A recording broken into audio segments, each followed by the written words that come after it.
So one way is maybe useful to describe it for listeners, is to think of what perhaps an ideal day would look like to turn around your metabolic health.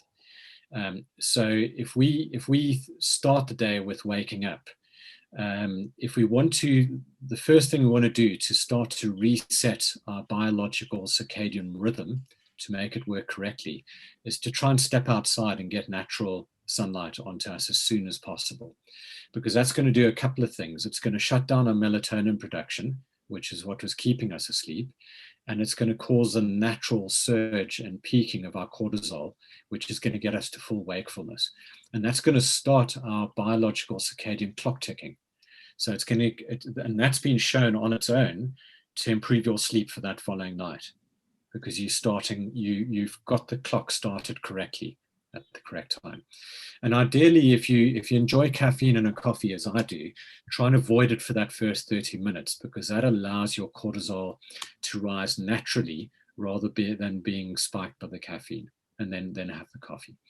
I appreciate it. It's usually raining and overcast in our part of the world, but you are still obviously getting the sun's light through the clouds or whatever it is. So you're still getting that effect. If you want some bonus points, step on your grass outside bare feet and get some grounding, and just do a simple little movement routine of moving each joint 5 times in each direction, starting at your head, starting at your wrists, go to your elbows, shoulders, etc. While you're getting that, just passes for 5 minutes, while you're getting that light onto you, and then really just try to get a glass of filtered cold water in with a little bit of salt in it to add some electrolyte, and a bit of lime or lemon or whatever to offset the taste and help digestion. And then it just ensures that your cells are actually getting hydrated rather than just the water going through you. Now, if you are trying to get control of metabolic health and you have got issues with your metabolic health, one of the things that we now have quite good evidence on is this concept of time-restricted eating, where aside from, if we look at nutrition, there's really only 3 things we can change. We can change the type of food we eat. We can change the amount we eat. So we would call the type we eat dietary restriction. We could, with the amount we eat or the dosage of food, we'd call calorific restriction. And then we can alter the timing of when we eat. So we'd call that time restriction. So time restriction, calorific restriction, and dietary restriction. Those are the only 3 levers we have in this kind of triangle of nutrition. And we can tug on those 3 things to modulate our outcomes.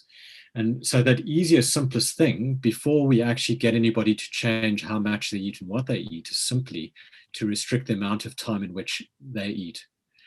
So most people would often eat straight away and then keep, they might eat dinner at between 6 and 8 p.m., but they'll carry on snacking right up until the minute they go to bed.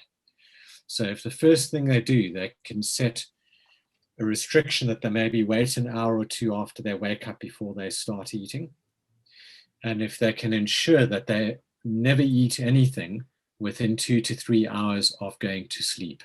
So whatever your planned sleep time is if 10 p.m. or 11 p.m., you stop eating at 8 p.m. or 7 p.m., etc. That eating within 3 hours of sleep is one of the biggest things to disrupt your deep sleep phases and take it out. And that's because you're asking your body to use its energy at digesting food while you're asleep, where it should be using all that energy for those processes we talked about earlier. And it can't do both. So you can see how things are interrelated. Things we're doing for nutrition also affect sleep and vice versa. So if people could, and it's not asking a lot to get people to move to a 12-hour eating window. And I've preferred to call this time-restricted eating rather than intermittent fasting. Both of those are actually the same thing, but one has a positive psychology to it. You're restricting your feeding window rather than you starving yourself for a certain amount of time. Yeah. So, and gradually, ideally, people narrow that feeding window down to 8 hours or 10 hours. So I spend 8 to 10 hours eating, 16, 18 hours not eating. The next thing to consider is the type of food. And at the simplest end of things, before you do anything fancy, really just eat real food and whole food. So if you cut out everything processed, you're making a huge difference already, because you're getting rid of a lot of vegetable oils, which are all inflammatory and and in themselves are probably one of the major underlying root causes of generating insulin resistance, are some of these vegetable oils, to the damage they do to the fat cells and the insulin mechanism. So if you just stick to the rule, if you don't eat things that are packaged and you have to read the label to know what it is, you've made a great start. So whole foods, focusing on non-starchy vegetables, meat, fish, nuts, seeds, and non-starchy vegetables.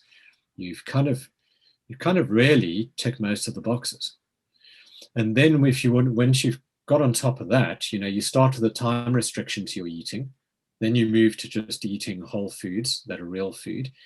And then the next thing is that you can look at restricting your carbohydrates.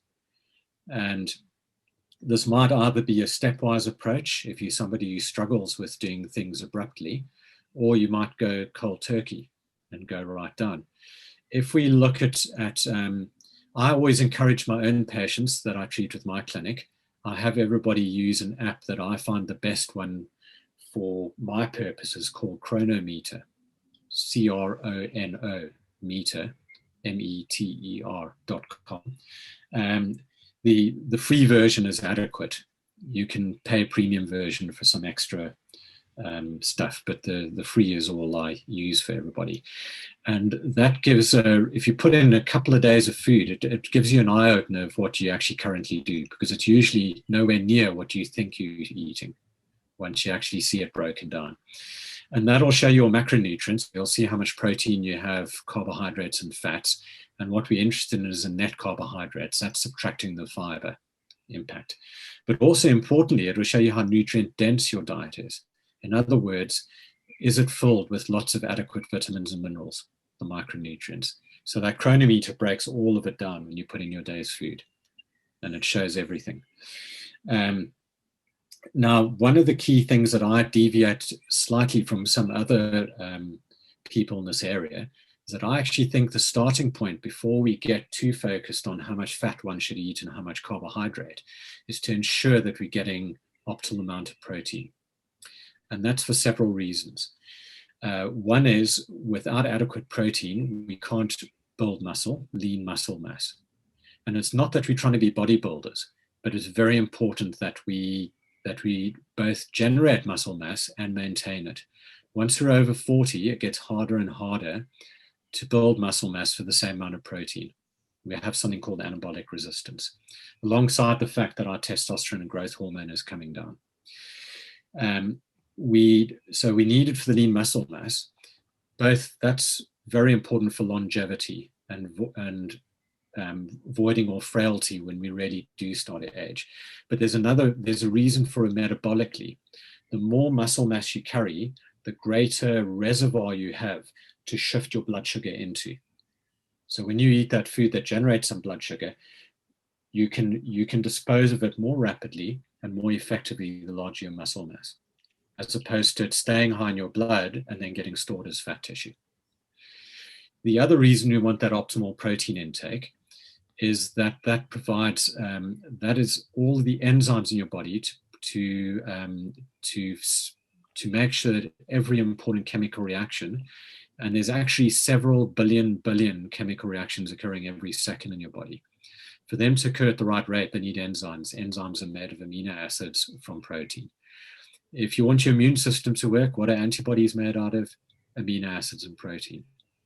If you want bone health, everybody talks about calcium, magnesium, but those minerals are laid down in a protein matrix in your bone. So protein. The other reason the protein I'm keen on, particularly with people who have a weight problem or struggle to stick with a diet, is that it's the most satiating of all the macronutrients, even more so than fat. So if you get protein in a meal, you're going to feel less hungry more quickly and not need to snack in between. So you need to make sure that all 2 or 3 meals you're going to eat have protein in them. Currently, most people will often have a breakfast that has no protein, and then all their protein is backloaded into their dinner. And that's problematic for the reasons I've just outlined. and also because you're not getting that satiety effect, but also because there's a saturation limit of how much you can absorb in one go. So you can only absorb 30 to 50 grams of protein in one go. And if you need 150 grams for the day, it's no good to eat 150 at dinner, because only 100 of it's just going to pass through your gut and not go in. So get the protein right first and aim for 1.5 to 2 grams per kilogram per day for most adults. And then if most people, obviously, if we're dealing with metabolic disease and we're trying to sort that out, the approach then does need to be low carb, high fat. And low carb would be defined as anything under 100 grams of net carbs a day. But if we're going to very low carb, then we're talking under 50 grams per day and even under 25. And how extreme you need to go really does depend on the state of your metabolic health at this particular time.